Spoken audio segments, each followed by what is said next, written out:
Muchas gracias. Antes de empezar, quiero proponerles un pequeño juego, un pequeño jueguito sonoro.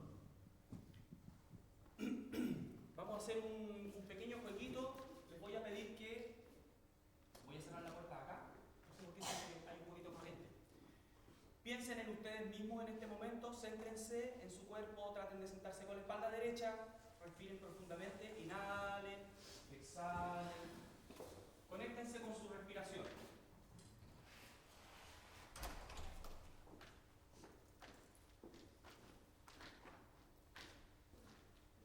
La idea del juego es que yo voy a hacer un sonido con el gong. ¿Todos conocen cómo suena el gong?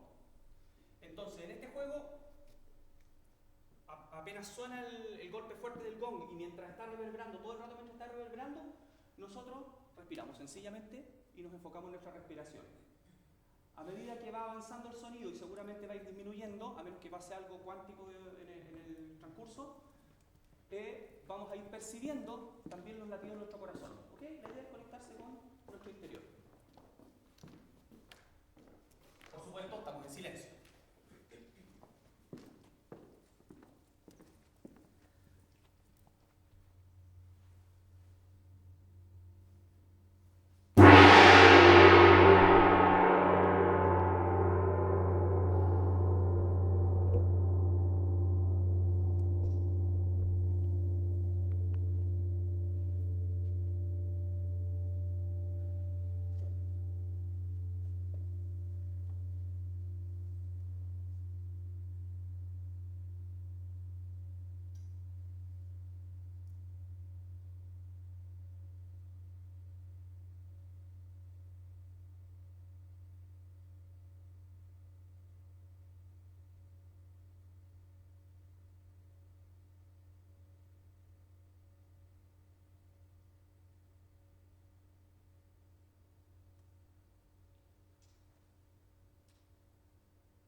Con un ejercicio tan simple como ese,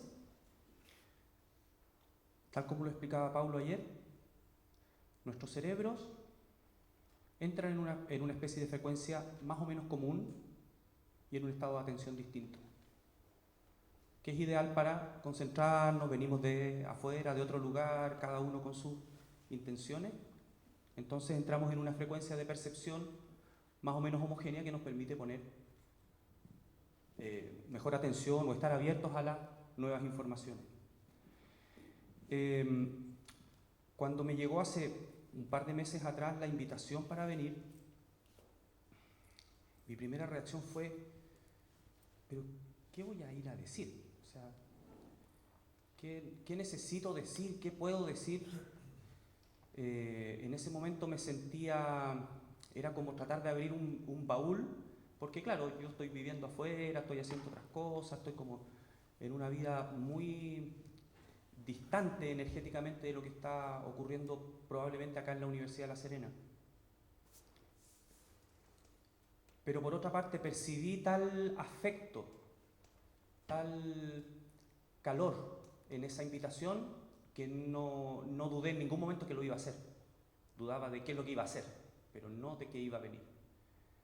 Y entonces todo este proceso de estos meses, mientras preparaba esto que está ocurriendo ahora, ha sido un viaje para mí de raconto, de retroceder en la historia, tratar de ordenar más o menos los sucesos y sobre todo figurarme en qué puedo ser útil, de qué manera algo que yo pudiera hacer ahora en esta mañana pueda servirles a ustedes de algo, para algo. Que no sea recorrer la historia, los documentos están, que no sea el saber específico, las conferencias que ayer escuchamos, es decir, no hay nada, no sé, yo no puedo aportar nada nuevo o nada más de lo que dijeron los colegas ayer, completamente, ¿cómo decirlo? Tan completo, tan... Entonces siento que, nuevamente, tal vez lo que yo podría aportar tiene que ver con lo de adentro hacia afuera, es decir, proyectarme como, ya, ¿cuáles son de esta historia? ¿Cuáles son las cosas que a mí me han marcado y que siento que de alguna manera nos han marcado a todos, y de qué manera las podemos proyectar en este momento, de acuerdo a la realidad que tenemos o que percibimos, cada uno a su manera, por supuesto, hacia el futuro? Así que, básicamente, la idea es contar un poquito la historia, narrar un poquito, levemente, los contextos históricos en los que ocurrieron, sin pretender ser muy exhaustivo, para ir avanzando en algunas, ¿cómo decirlo?, en algunas discusiones, en algunas ideas que van surgiendo a raíz de ese revisar la historia. Entonces, bueno, tenemos el PREN de 1988, ya se ha contado bastante. Hoy día en la mañana conversábamos con Olivia y lo dijo ayer dijo María Teresa ayer, esto de que había una visión, una visión, ella dijo, política, histórica, ética, para proponer lo que se había propuesto y realizar lo que se realizó.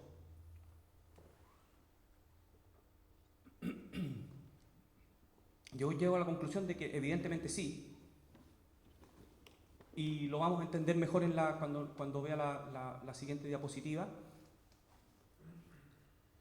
y tiene que ver con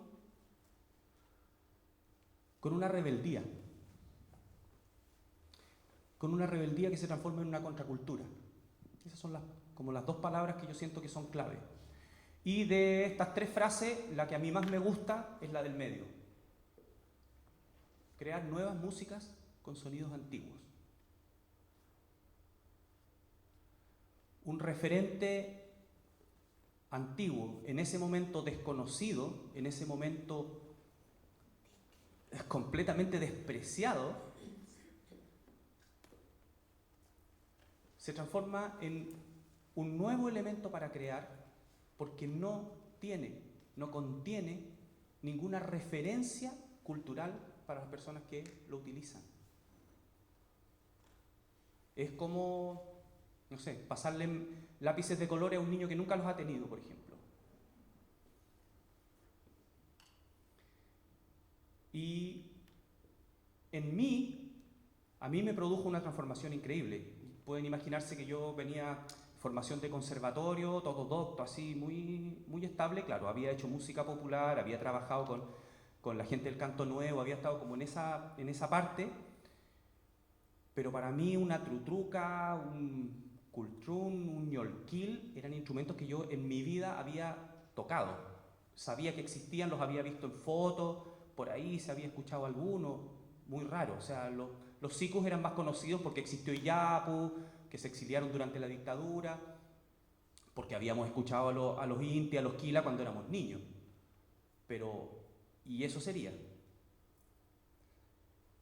Y en el momento en que, invitado por Olivia a participar, a correlatar, a interactuar, a pimponear las ideas en este taller, en estos talleres y en este proyecto, las primeras veces que empecé a tocar trutruca y cultrún, yo debo confesar, ahora lo sé, que en mí renació una memoria. Que yo retomé una historia ancestral, díganle genética, díganle kármica, como quieran interpretarla, que es precisamente lo que me llevó a estar donde estoy ahora, en el lugar donde vivo y en el lugar donde estoy, y haciendo lo que estoy haciendo. El sonido en mí fue capaz de hacer un gatillo, y desde luego todo el cuestionamiento que vino enseguida de, bueno, entonces, ¿qué es la música? ¿Qué es hacer música? Etcétera. Esas discusiones son las discusiones que siempre tenemos que tener y siempre no las vamos a perder y no las vamos a dejar nunca. Cuestionar la educación musical y sus paradigmas, bueno, es lo que hemos estado confrontando. Yo estoy completamente de acuerdo con aquello que acaba de decir Paulo ayer, que en verdad tenemos que tener claro nosotros los educadores cuál es nuestro modelo de país. Me parece que esa pregunta que hizo Pablo ayer es clave, porque sin duda que la influencia de nuestra experiencia colectiva como músicos, de nuestro hacer colectivo como músicos, es algo contracultural en estos momentos. No estamos a favor, no estamos a favor, estamos en contra de la corriente. La corriente del individualismo, la corriente de este modelo es muy potente. O sea, ustedes lo saben, colegas, si ustedes están en las instituciones. Lo sabemos todos los que tenemos que ver con una institución lo sabemos. Tú llegas ahí y eres el bicho raro, ¿o no? Somos los bichos raros. La pregunta es, ¿cómo nos vamos a mantener sabiendo que las experiencias que nosotros generamos con nuestros compañeros de trabajo, que a veces son nuestros estudiantes, a veces son colegas, da lo mismo, somos siempre compañeros de trabajo, con nuestros compañeros de trabajo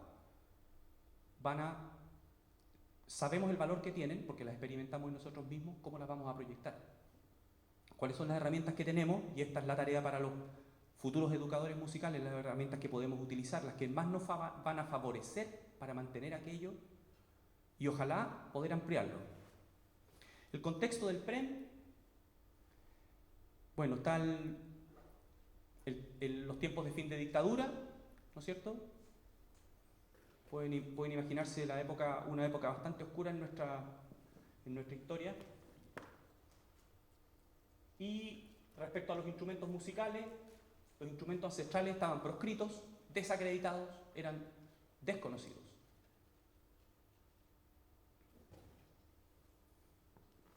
Por otra parte, el último día antes de dejar el poder, Pinochet le pone la firma, la lápida a la educación, la termina de poner porque el desmantelamiento ya venía de hace mucho tiempo, con esta ley que sale el día antes en que él entrega el poder, ¿no es cierto? La ley de la LOCE me parece que fue en ese momento, no sé si sí, fue la LOCE. Esto muestra cómo este modelo tenía claramente una visión de lo que podía ser peligroso. ¿Y cuáles son las claves? Lo dice Claudio Naranjo, lo dicen todos los grandes pensadores de un cambio social, la educación. Bueno, entonces, ¿qué hace la dictadura? Trata de bloquear la educación, de estabilizarla en un marco lo más rígido posible, lo más segmentado posible, lo más individualista posible, para seguir produciendo lo que ya sabemos. Las universidades en ese momento, hay que pensar en varias cosas también, recordarlas bien. El año 1988 se hace el primer taller en la Universidad de La Serena para enseñar a usar computadores a los profesores de la universidad. Olivia y yo, del departamento de música, nos inscribimos.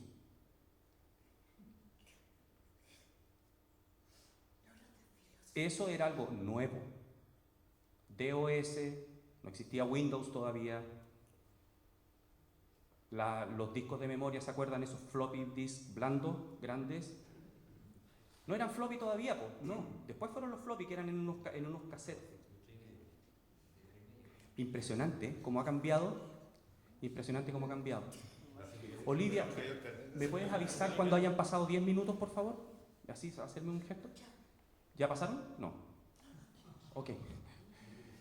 Súper importante tener en claro esto, es decir, ¿cuál es el contexto? ¿En qué estábamos nosotros? ¿Cuáles eran los potenciales de acceso a la comunicación que había cuando empezamos a desarrollar nuestro proyecto? ¿Cuál era el contexto cultural, el contexto mental de nuestros estudiantes?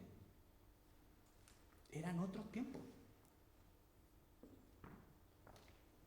Las universidades habían sido ya intervenidas desde los primeros días del golpe de Estado y estaban en un proceso continuo de disgregación. Se había creado la Universidad de La Serena, que fue la Universidad de Chile, es decir, los miembros separados y cada uno a brotar como pudiera con la lápida para la educación, el sistema de autofinanciamiento. Arréglenselas como puedan. En esa época nosotros nos veníamos acordando con la Olivia. Acuñamos 3 términos, 3 frases, 3 lemas de esos tiempos. Uno era, sálvese quien pueda. El otro era, agarra Aguirre. Y el otro, si te he visto, no me acuerdo. Pero, oigan, no era nefasto, ¿ah? Lo decíamos con humor, nosotros nos reíamos, porque conversábamos mucho, nos tomábamos siempre la cosa con humor, siempre con alegría también. Nos generaba alegría estar juntos y eso nos permitía tomarnos esa cruda realidad con humor. Y me parece que eso también es una cosa muy importante.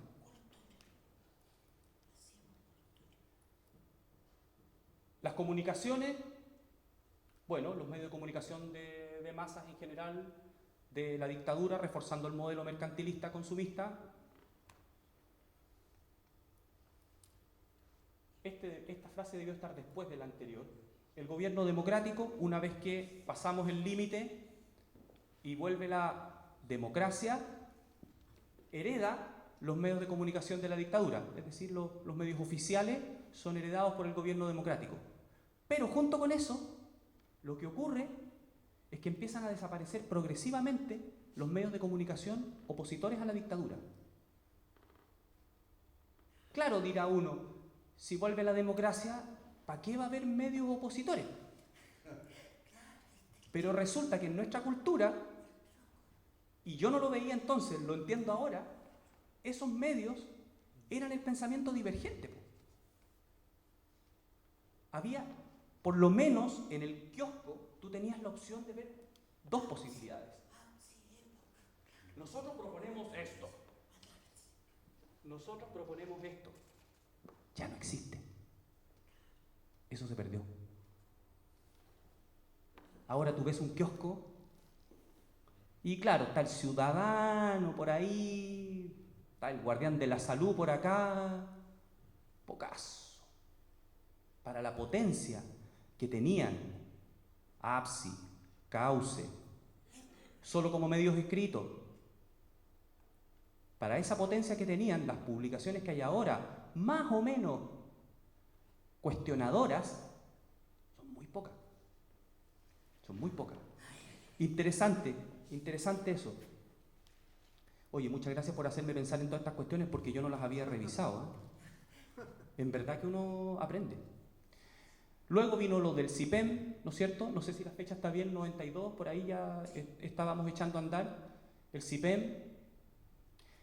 Yo tengo los recuerdos más lindos, yo creo que mi formación académica básica tiene que ver con este trabajo.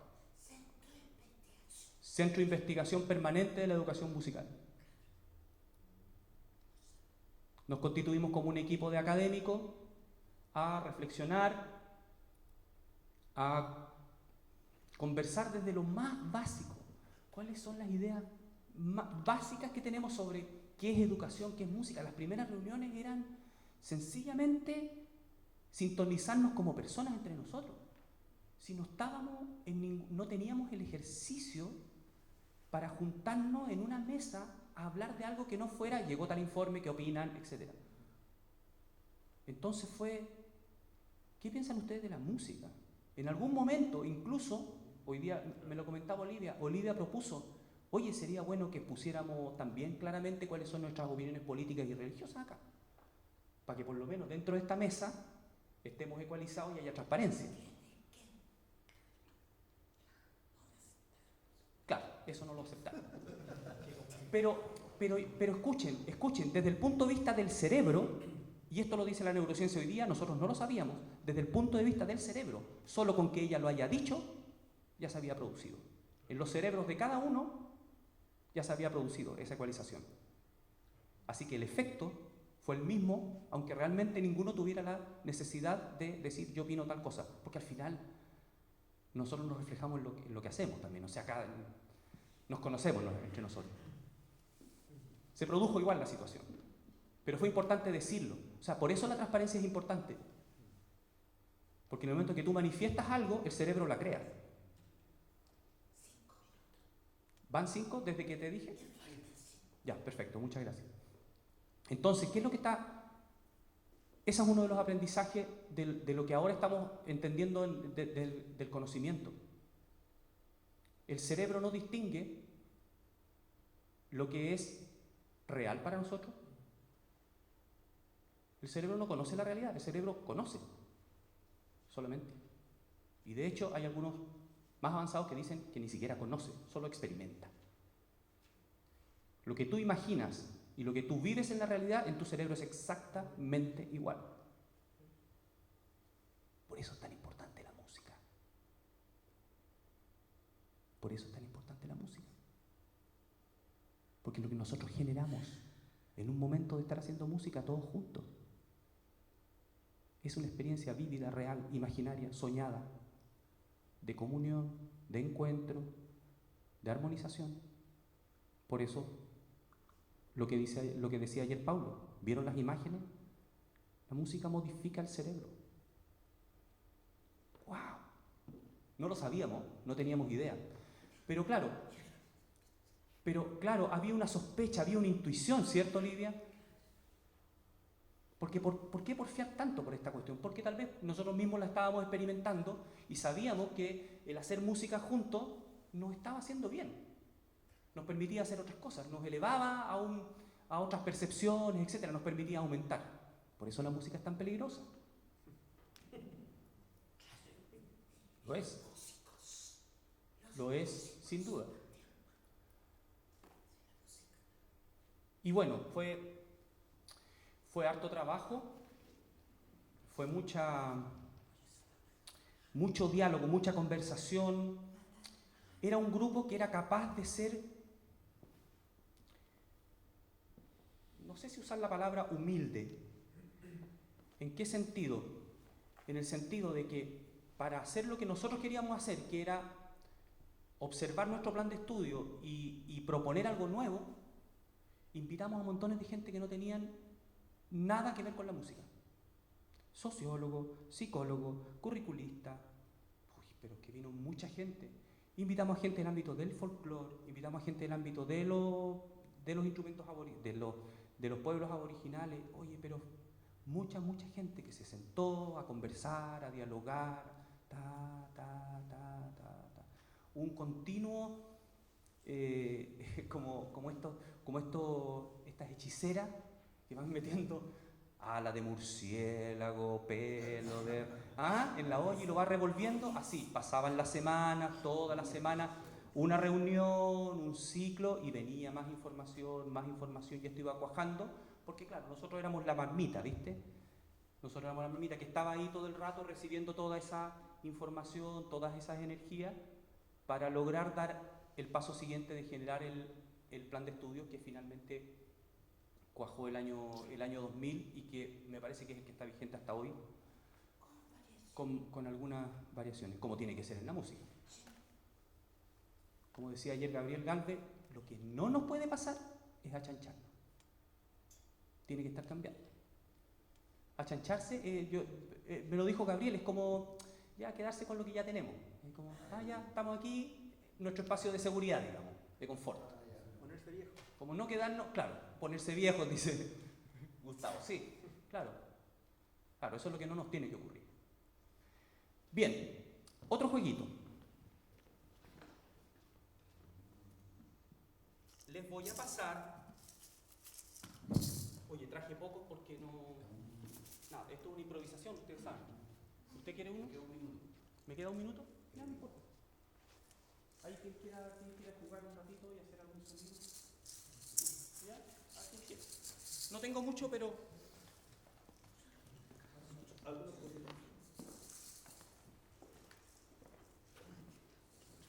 Ya, entonces el juego tiene. A ver, la siguiente consigna. La mano cerrada significa que nos callamos, no hacemos sonido.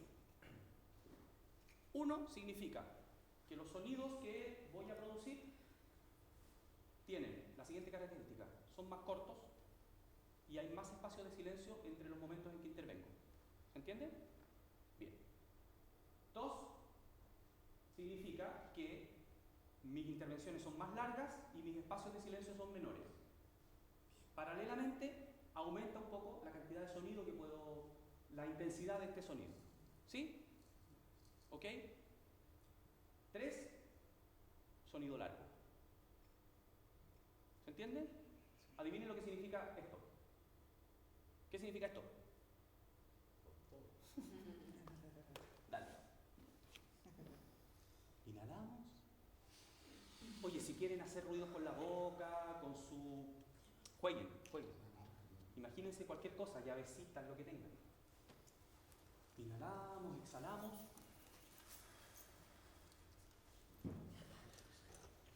Lo otro que siempre les digo a los niños, recuerden que la música siempre empieza y termina en el silencio. Que la música siempre empieza y termina en el silencio. Entonces, ¿qué?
Muchas gracias.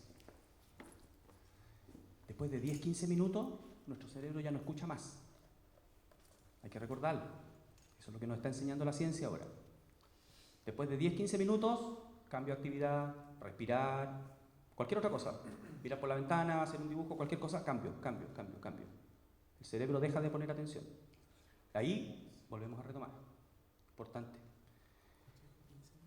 Música. Y aquí, en estas dos diapositivas que siguen, entonces me propuse ver, simplemente tirar algunas frases sobre cómo siento que la música funciona con la gente, con las personas y dentro de la cultura. Esto es solamente ideas, o sea, complétenlo ustedes mismos en sus propias mentes, y a lo mejor este mapa, que podría ser un mapa mental, podría irse agrandando. Potenciar las relaciones interpersonales, es algo de lo que hemos estado hablando durante estos 2 días. Puede ser una herramienta de expresión y cambio cultural. También puede ser alienante.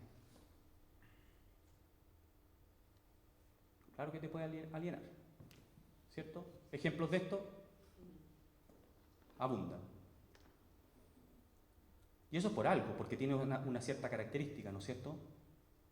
Permite una comunicación más allá del lenguaje. Yo he empezado relaciones personales, así de afectivas, con gente con la que no he tenido que hablar. Un extranjero que llega a tu casa, había 2 o 3 personas, sale una guitarra, se pone a tocar, nos ponemos a tocar juntos, ya se empieza a producir esa magia, ese calorcito, los ojos brillan, terminamos de tocar y nos quedamos mirando con una sonrisa así como, wow, buena. Y a partir de ese momento tú ya sabes que esa persona contigo tienen un vínculo porque fueron capaces de generar ese momento de magia, Nos ocurre, ¿cuántas veces nos ha ocurrido? La comunicación más allá del lenguaje. Por otra parte, bueno, lo que tiene que ver con música y cerebro, ayer lo dijo Pablo, yo había notado estas 3 frases que no necesitamos ni siquiera volverlas a repetir. Tal vez poner énfasis en lo que dice abajo, permite vivenciar el aquí y ahora. Cuando estoy haciendo música, estoy plenamente situado en el presente. Si estoy haciendo música, porque también puedo estar haciendo un solo y estar pensando en las deudas que tengo que pagar, o estar, etcétera. O sea, también puede ser. Claro que sí. También puede ser una alienación, también puede ser algo más. Si estoy haciendo música, eso no ocurre. Cuando estoy haciendo música, cuando la música es real, yo estoy en el aquí y el ahora, estoy en plena presencia.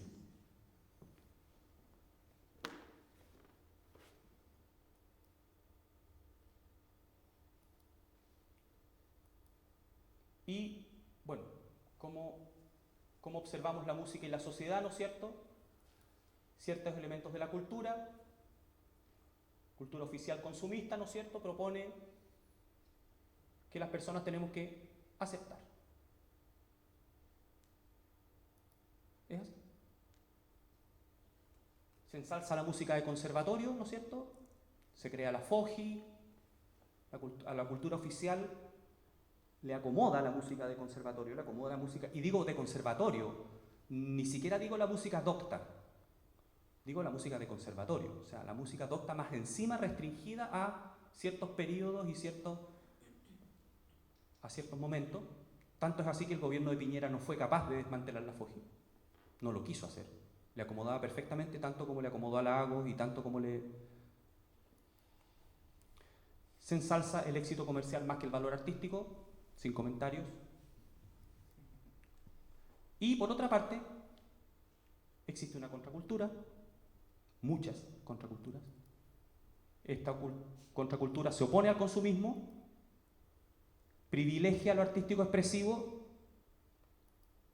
puede ser anarquista y rupturista sin propuestas también, puede proponer valores éticos, y estos son potenciales, puede ser social, puede ser ecológica, puede ser espiritual, puede ser 2 de 3, puede ser 3 de 3, puede ser 1 de 3, puede ser ninguna.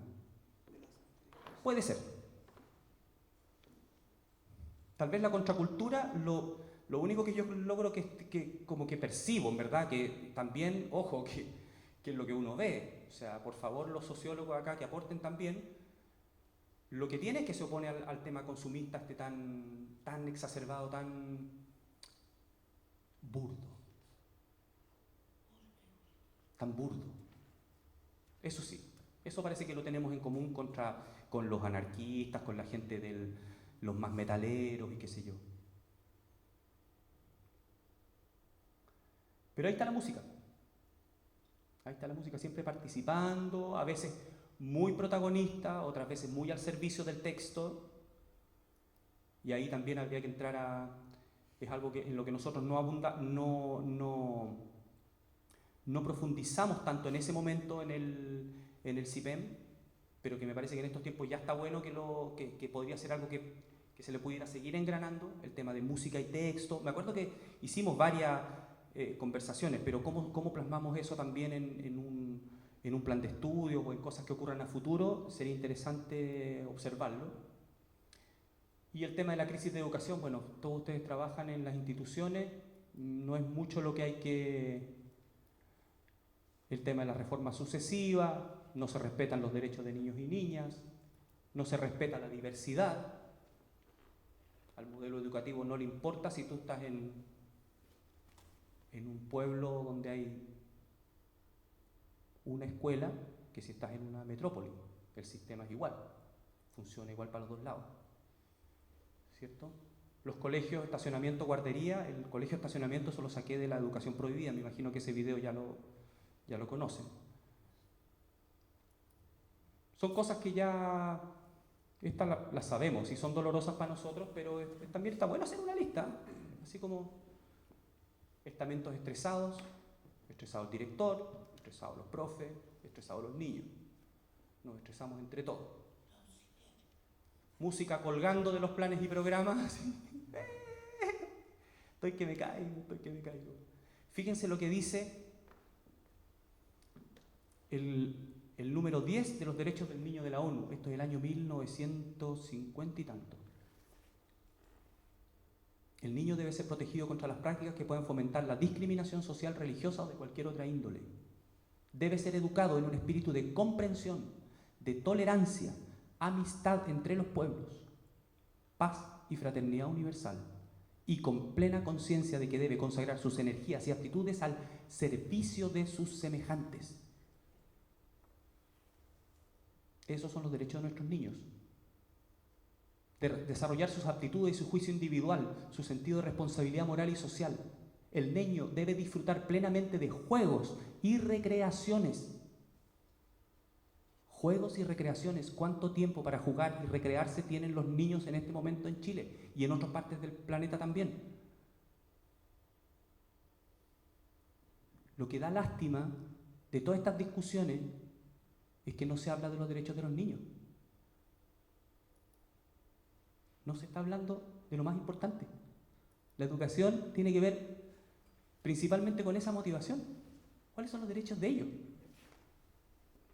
¿Cuándo el colegio de profesores está hablando de los niños? ¿Cuándo el ministro de Educación, cuándo el Nicolás Aguirre dijo algo de los niños? Nada. Cero. O sea, que una persona inteligente como él, y yo lo conozco desde que era adolescente, era chascón y cantaba en un grupo de canto nuevo igual que yo, y era un rebelde. ¿Pueden creer a Nicolás Aguirre un rebelde? Yo lo conocí rebelde. Que diga, los profesores están haciendo paro. ¿Y quién va a cuidar a los niños? Lo dijo. Está reconociendo que en los colegios son guarderías. Se le cayó el cassette. Si el problema no es si fuiste marxista, no es si eres... El problema es que nos está comiendo el modelo. Se lo comió con zapato al Nico. Se lo comió con zapato el modelo. No se da cuenta de lo que está diciendo. Yo lo conozco de que era joven. Yo sé que él es un rebelde. Dentro de esa cara y de ese perno y de esa cantidad de plata que debe estar ganando, él es un rebelde. O lo fue y lo negó y lo está negando. No sé, no me interesa entender sus procesos psicológicos tampoco. Pero es tan potente el modelo que cuando te da la comidita del puestecito, de la platita, del autito, de la cuestión, te borra ciertos chips, te borra ciertos circuitos. No sé si tiene la posibilidad de modelar el cerebro, pero como lo hace la música. Hay una nueva educación y esas son las muy buenas noticias. Hay mucha gente, aparte de la Olivia Concha, que está generando equipos, que está haciendo cosas nuevas, que está proponiendo todo el tiempo, que está buscando. Esta nueva educación, por supuesto, es pertinente. Se hace cargo del momento, el lugar y las personas.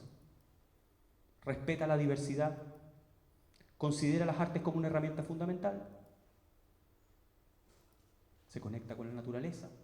Incorpora el campo emocional, etcétera, etcétera.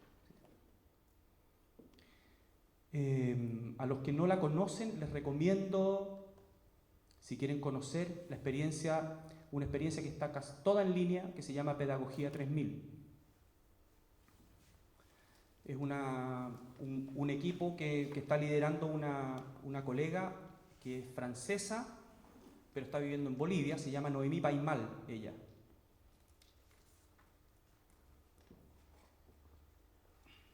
ella ya no habla de las 7 inteligencias, habla de 13 inteligencias. Bueno, hay mucha gente haciendo cosas. Está todo el tema de la... bueno, yo les voy a contar algunas cosas de mí para terminar. Una de las experiencias más bonitas que estoy teniendo en este momento en el tema de la educación es lo que estoy haciendo con mis propios hijos. Yo los estoy educando en el hogar, en la casa. Principalmente, nuestra principal razón es porque vivimos en la montaña y no tenemos ninguna opción cerca de la casa, y por supuesto llevar a los niños a un internado no es una opción. Y aunque pudiera pensarse en algún momento, bueno, ¿por qué no se van a la ciudad? Porque en la ciudad tampoco hay ningún colegio que nosotros sintamos que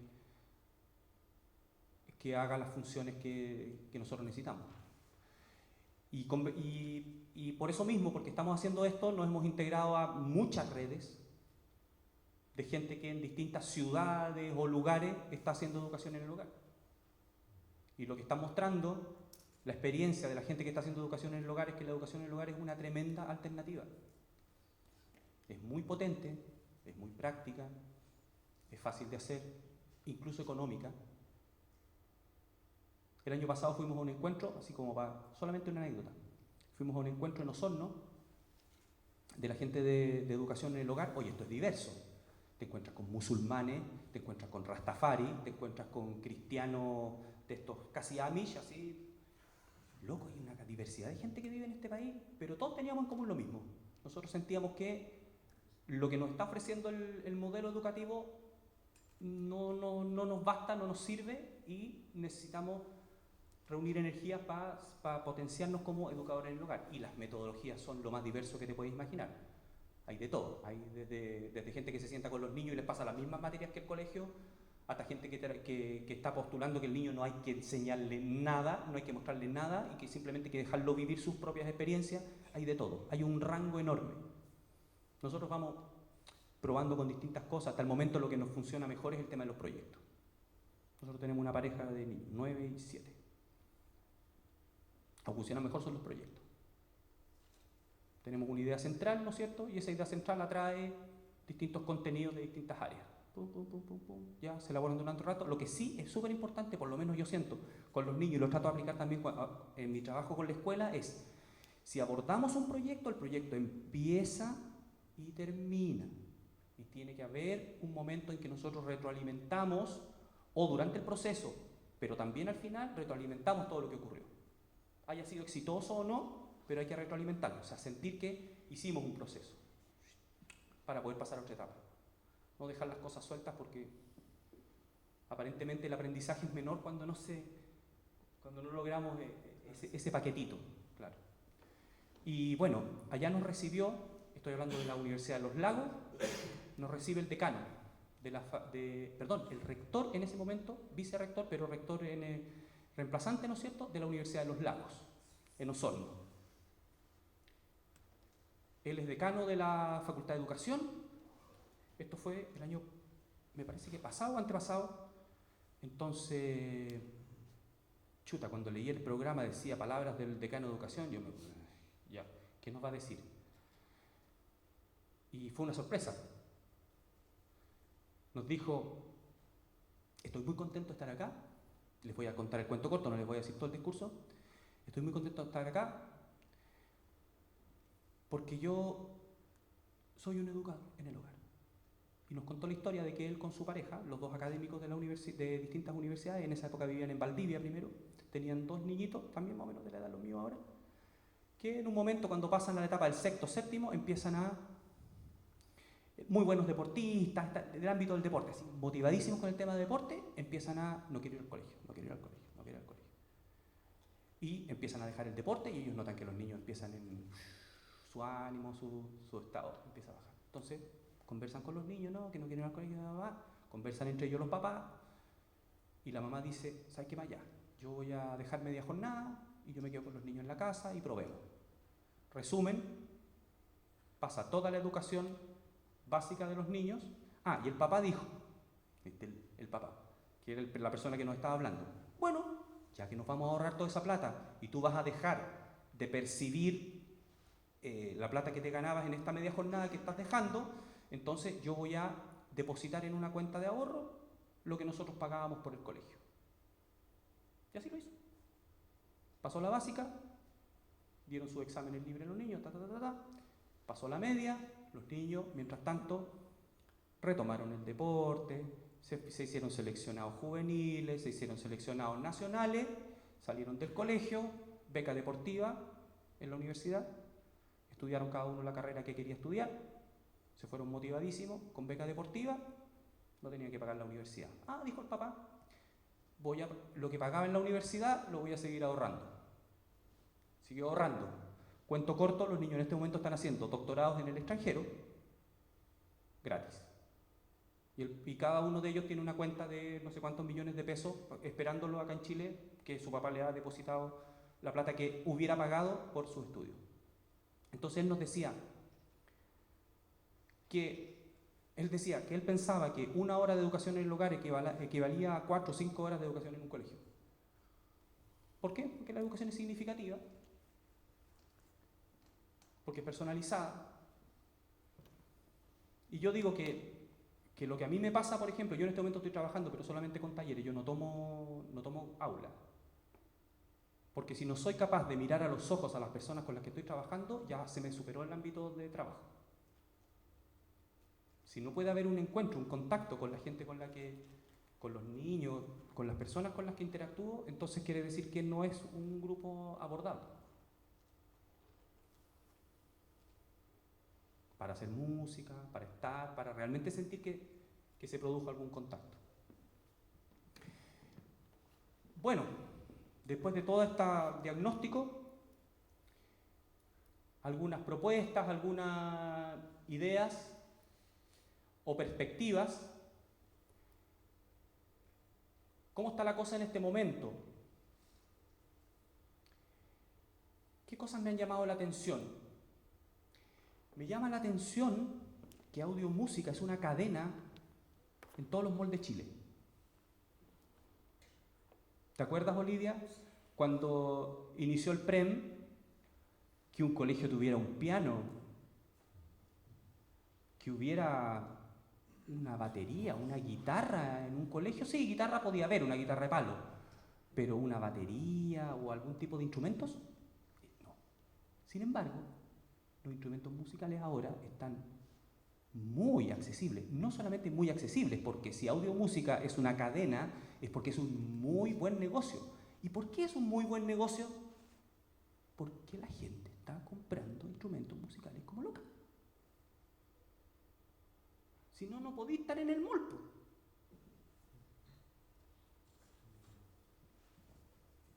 Ojo, esto es súper importante para nosotros.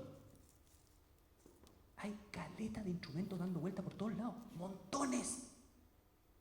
¿Qué hacen con eso? Esa es la pregunta, Olivia. ¿Qué hacen con eso?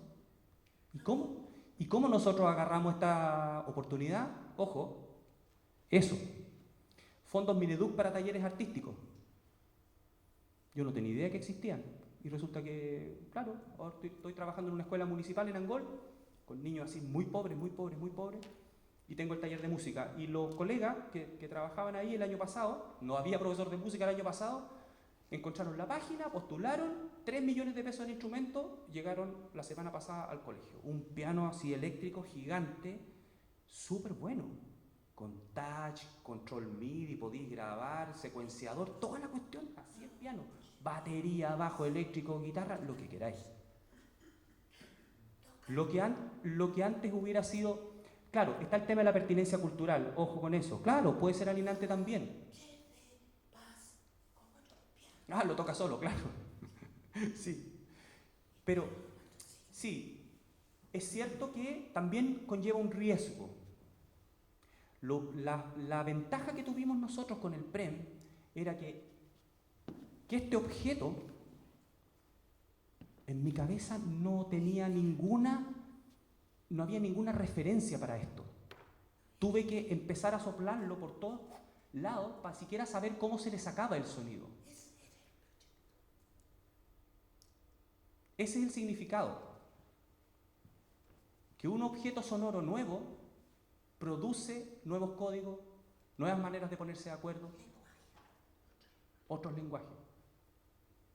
Y claro, uno de los riesgos que tenemos, ¿no es cierto?, es que con el bajo a la batería nos sentamos y ya nuestra manera de hacer las cosas, nuestra manera de conducirlas, puede y seguramente se va a ver influenciada por toda la cultura asociada a esos objetos. ¿Tú quieres decir algo? Mira, sobre audiomúsica y sobre las tiendas de música, existe ahí también un contrapunto porque ya no están funcionando tanto los luthiers, están desapareciendo los luthiers. Bueno, hace rato ya veíamos que el luthier está haciendo algo arcaico, ya, no respectivamente lo digo, sino que Sí. en Punta Arenas había un luthier que arreglaba guitarras, incluso las vendía, ya, un precio súper diferente al de la franca. Y el luthier falleció, ¿no? Ya no hay nadie que arregle guitarras en Punta Arenas. Entonces, ¿qué es lo que hay que hacer? Comprarse otro. Esa es la... Se transforman los instrumentos en un bien de consumo. ¿Sí? Ya, pero es lo que tenemos. Disculpa, Raimundo, son 10 para las 11. Dale. Solo para que sepa. Actualmente el registro musical es completamente accesible, 100% accesible. Ya la tecnología, la informática nos tiene, ya no tengo que comprar afinador, ya no tengo que comprar metrónomo, no tengo que comprar un secuenciador, no tengo que comprar una grabadora, porque a un iPhone tú le pones los micrófonos de la Tascam y te graba profesionalmente. O sea, estamos hablando de que la tecnología en este momento nos permite unos rangos de potenciales muy grandes. Fantástico. Oportunidades, ideas. El tema de las reformas, para mí en este momento, si me dicen, oye, hay que arreglar el plan de estudio, yo no tengo nada que ver acá. Vengo invitado, yo vivo en la montaña. Así que, perdona, Vero, yo no tengo nada que ver acá, pero si a mí me dicen, oye, hay que reformar la cuestión, hay que reestudiarla, yo digo, así como está la cosa ahora de revuelta, yo no tomo ninguna decisión. Que si van a seguir siendo municipales, que si no van a seguir siendo municipales. La nueva carrera docente, chiquillo, si se llega a aprobar ese proyecto, vámonos para la casa. Dediquémonos a ser gestores culturales, salgamos a las plazas, salgamos a las calles, vámonos a las juntas de vecinos y a las organizaciones territoriales a hacer los talleres de música. Salgámonos de los colegios. Si se aprueba la nueva carrera docente, estamos sonados. No vale la pena hacer carrera. ¿Para qué? ¿Para qué? ¿Quién va a ser el monitor de un profesor de música? ¿Quién va a ser el monitor? No, si esa cuestión es loquísima. Esa cuestión es loquísima. Yo no entiendo cómo las universidades... Bueno, llegué para acá y dije, ya, por fin, los cabros de la ULS dijeron, ya, no queremos nueva carrera docente. O sea, si los alumnos de pedagogía no son capaces de pararse para defender su propio futuro y el prestigio de lo que ellos están haciendo, es decir, estudiar en la universidad no sirve para nada, po. No sirve para nada. No eres un profesional cuando sales, no eres autónomo. Vas a tener un tipo al lado que te va a decir lo que tienes que hacer, cómo lo vas a hacer y cuánto vas a tener que estudiar para si quieres ganar un poquito más de plata. ¿Pablo? A propósito de lo que está diciendo la carrera, aparte que hay información que ha sido como mal difundida también, porque por ejemplo se dice que va a mejorar el sueldo de los profesores, pero no se dice cada cuánto tiempo. Y además tienen que ser evaluados excelentes. O sea, hay toda una lógica de la competencia. Y además de la competencia entre los mismos profesores de media, de básica y de párvulo, porque hay una jerarquización. Entonces, es curiosa la propuesta, y esto de que se vendió a los medios como que a los profesores se les va a mejorar el sueldo, en realidad sería mejorar después de como de 15 años de ejercicio o más, recién tienen derecho a ser evaluados. Y si su evaluación es excelente, recién ahí, igual el punto, o sea que en el fondo en 30 años recién estaría recibiendo ese famoso sueldo. Si es que te fue bien. Si no, en 30 años vas a recibir el mismo sueldo de ahora, ¿no? Y agregar si es que tienes cupo, porque los cupos para perfeccionarse, o sea, el perfeccionamiento tiene más cupos.